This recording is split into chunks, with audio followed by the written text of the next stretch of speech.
Jesus era um homem de oração. Jesus orava, os seus discípulos viram. Lá em Lucas capítulo 11 diz que os discípulos pediram para que Jesus os ensinasse a orar.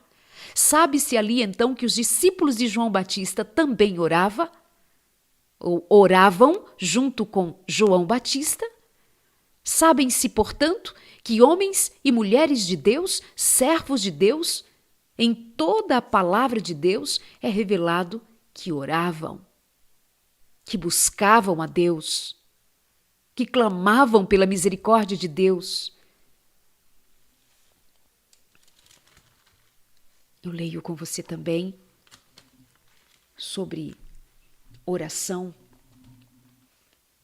que quando Jesus foi preso, antes de ser preso, ele foi ao Getsêmani e Jesus orou. Ele estava muito angustiado, a alma profundamente triste e pronto, ou melhor, a ponto de morrer. Foi ele mesmo quem disse isso. Há algum dia na sua vida que você está muito triste? A alma está pesada, angustiado? Então, Jesus sentiu-se assim. Ele começou a ficar triste e angustiado. E ele disse: minha alma está profundamente triste, a ponto de morrer. E de fato, a morte de Jesus se aproximava na cruz. E ele disse aos seus discípulos: fiquem aqui e vigiem comigo. Vigiaram? Não vigiaram. Dormiram, estavam cansados. Ele avançou um pouco, curvou-se com o rosto no chão e orou: meu Pai, se for possível, afasta de mim esse cálice, contudo seja feita a tua vontade, não a minha. Olha o que aparece na oração de Jesus: submissão, quebrantamento. Ele apresenta sua angústia, sua dor, mas diz: Senhor, se possível, passa de mim este cálice, se possível, mas seja feita a tua vontade e não a minha. Quantas vezes nós vamos a Deus e insistimos e não damos nem espaço para o Senhor fazer da vontade dele. Precisa ser do nosso jeito, na hora que nós queremos. Jesus Cristo também queria que fosse de outro jeito, mas não tinha outro jeito de ser o Salvador do mundo se não cumprisse o propósito para o qual ele veio. Quando você vai orar, você vai ditar regras a Deus? Você vai dizer a Deus o que ele tem que fazer? Não tem nada de submissão aí para dizer: Senhor, seja feita a tua vontade, não a minha. Depois voltou aos discípulos e os encontrou dormindo. Vocês não podem vigiar comigo nem uma hora, disse ele a Pedro. Vigiem e orem para que não cedam à tentação, pois o espírito está disposto, mas a carne é fraca. Vigiem e orem. Eu sei que vocês estão comigo de verdade. Eu sei que vocês são meus. O Pai me deu. Mas a carne é fraca. Vigiem, orem.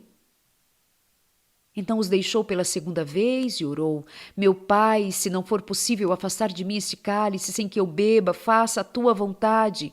Faça-se a tua vontade, Senhor. Quando ele voltou pela segunda vez, o que os discípulos faziam? Estavam orando? Não, eles estavam dormindo. Pois não conseguiram manter os olhos abertos, eles estavam muito cansados. Então Jesus foi orar pela terceira vez, dizendo novamente as mesmas coisas. Em seguida voltou aos discípulos e lhe disse: como é que vocês ainda dormem e descansam?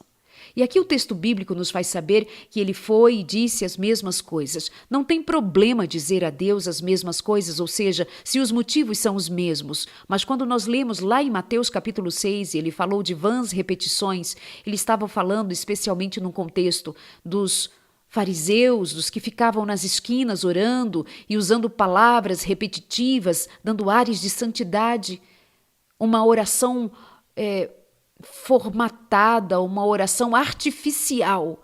Aqui nós estamos vendo Jesus pedindo ao Pai misericórdia, misericórdia, misericórdia. Se for possível, passa de mim este cálice. Passa de mim este cálice, Senhor, passa de mim este cálice. Se não for possível, porém, que seja feita a tua vontade, a tua vontade, a tua vontade. É a expressão de um coração angustiado de verdade, que não está repetindo um rosário, que não está dizendo a mesma coisa, como se nós não pudéssemos conversar com Deus como se conversa com um amigo.